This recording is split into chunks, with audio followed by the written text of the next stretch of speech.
Parang sa unang yugto, para hindi namin kayo mawawala ang ating pag-ibig. Gaya namin na pangako, di ba?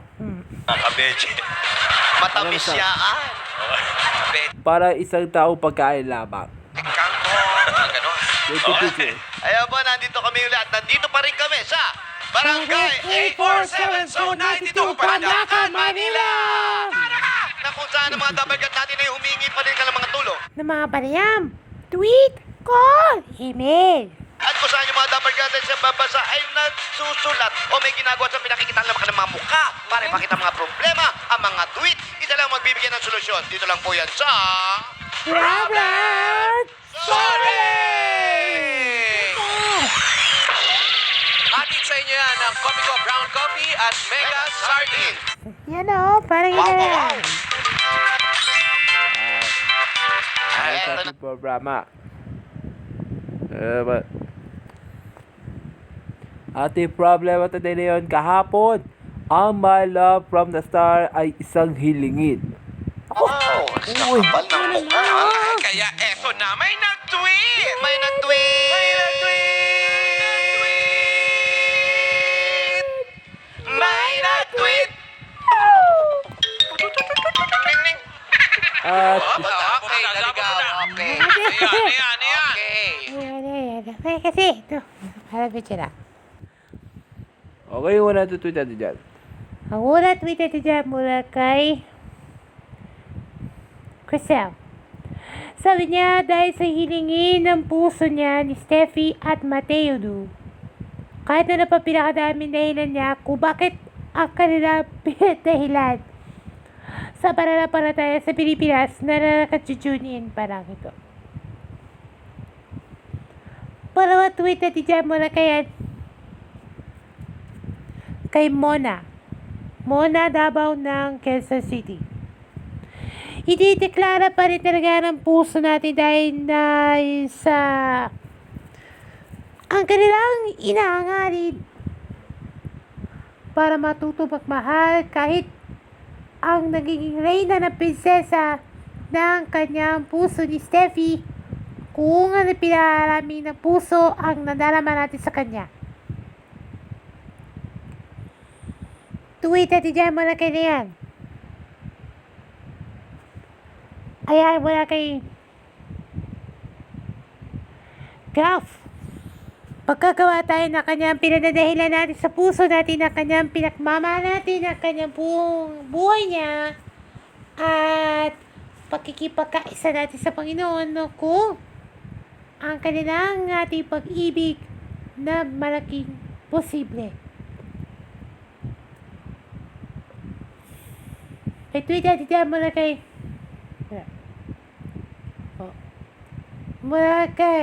Gabi.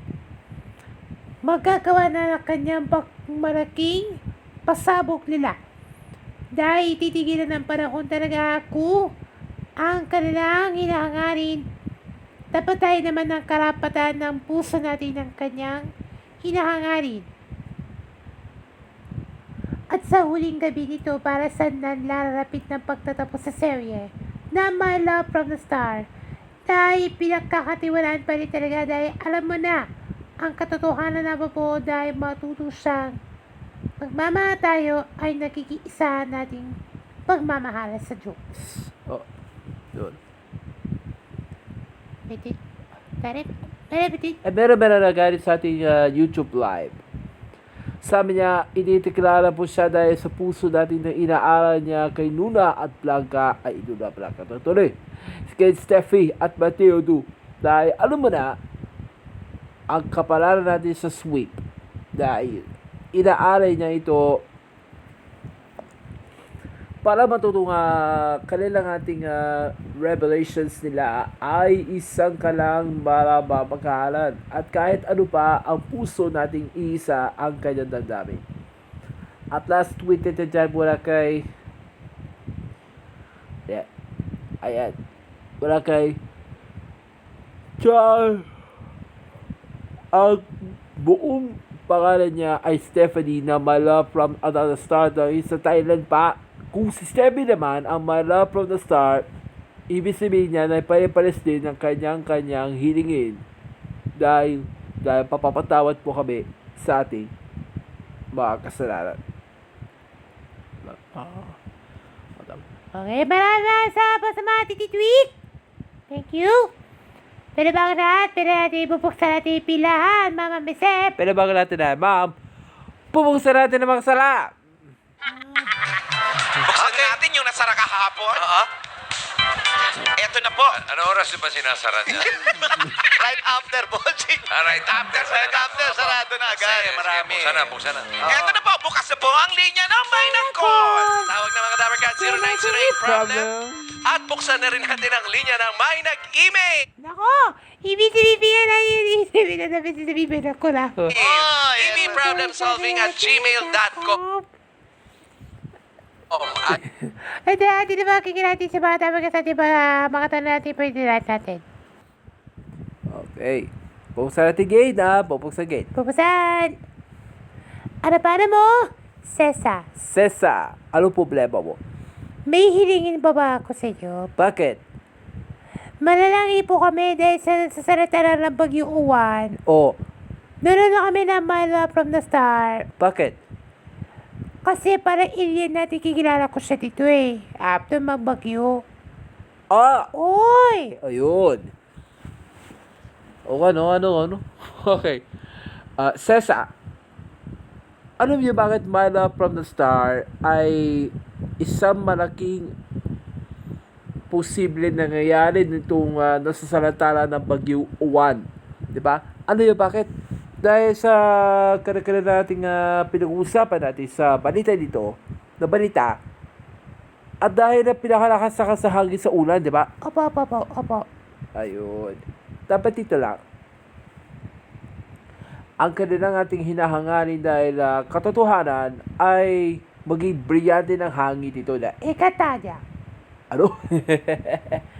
Wow! Dahil brillante ng hangin, brillante ng tubig, berde. Pag apoy naman, pula.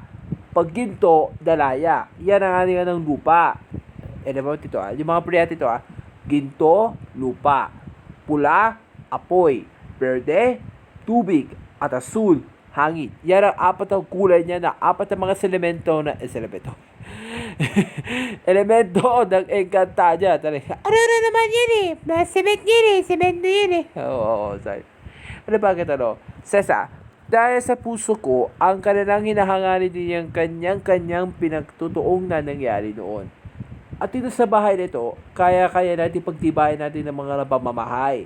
Kaya, maaari kayo ang pamahalaan, di ba? Ang kanyang katotohanan. Dapat dito lang, ang puso natin, iisa natin, hindi kaya mag-iwalay. Ang puso, mamahal natin ang kanya-kanyang kapwa at tayo, pagkikipagtulungan tayo para matuto magmahal.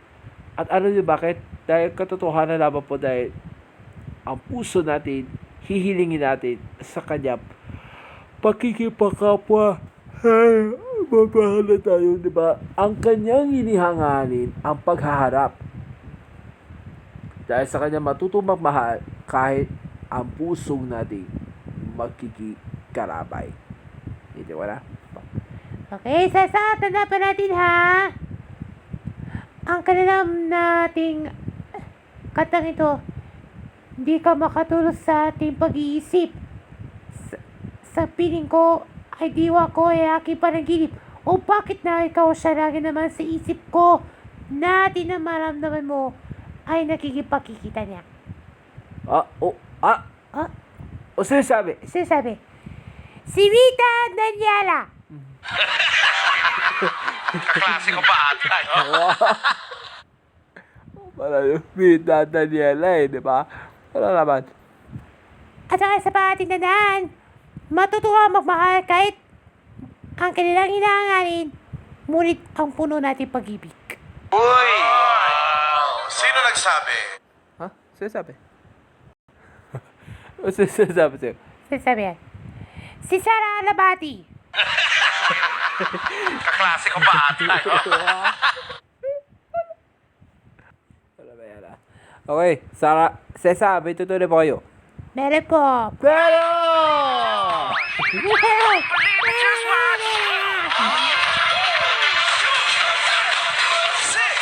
pakiuwap. Uptown pakiuwap. Uptown, uptown. 1, 2, 3, 4, 5. Ginawa. Para ba sigurado, di ba? Next. Ano ba ka mo?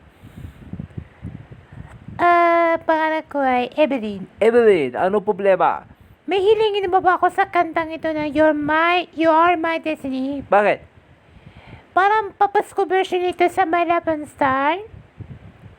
Dahil sabi niya, dahil naging Christmas pa rin talaga ng puso natin. Ng mga kapuso natin sa GMA ba? Ay! Ay, yun! Ayun! Yun. Okay, madali nga yan, Evelyn. Last Sunday, ang official title ng Christmas Station ID na GMA ngayong taon ay Puso at Puno ng Puso ang Paskong Pinoy.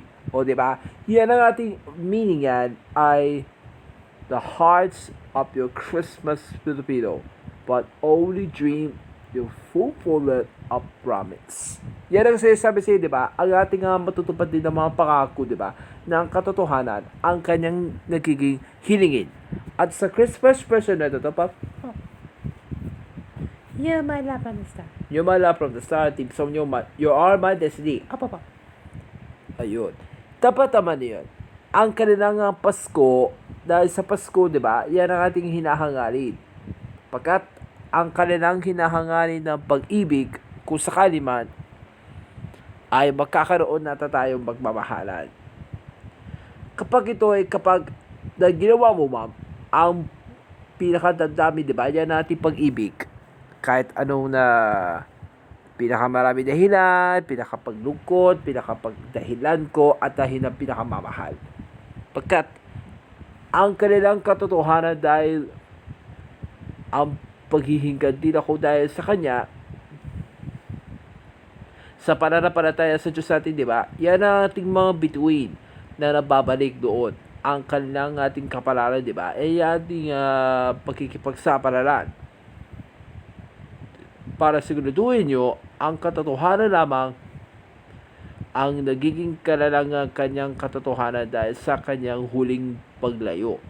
Diba? Ang kanyang misa lang, ang happily ever after, diba? Ang ating katotohanan, diba? Ang kahilingan to, kung maaari lang ay nagiging sa pag-ibig nating pagiging wakas para ito ang kanyang mararamdaman na kanyang itinideklara na ininaan para sa lahat ng tao at para sa atin lahat. Hindi mo na. Okay, tatapan natin ha, Miss Evelyn.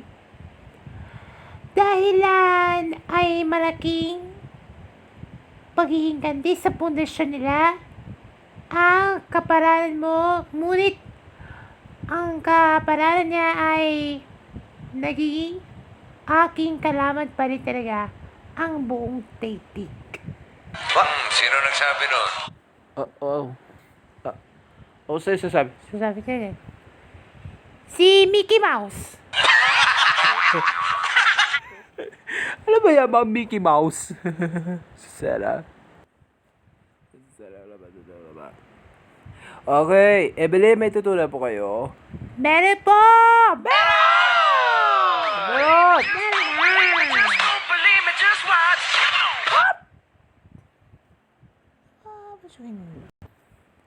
Dapat today, ma'am. Ating problem natin yun. Sa una bahagi natin, kwentuhan natin na yung kaunay sa pangarap sa My Love from the Star. Ang unang yugto ng pagmamahal. Pagmamahal, ang unang yugto. Pero ating problem natin yun sa ating pangarap sa My Love from the Star. Ayan. Okay, para sa po sa mga tayo sa atin dyan. Bihira yan, yung puno nila. Pero mga kaibigan, yan po, ako, meron po kaming isang hindi natulungan. Pero karamihan po ay natuto. Kung ano man ang binigay namin sa kanila. Para sa paabot kayo ng mga matutubad din ang iyong mga pangarap. Agali sa ating mga pananampalataya. Mga payo na hindi nila narinig sa kanilang mga kapitbahay, Ano ang ating mga panayam?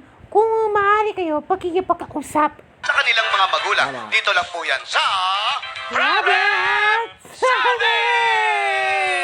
Believe it, just don't believe it, just believe it, just watch. Come on.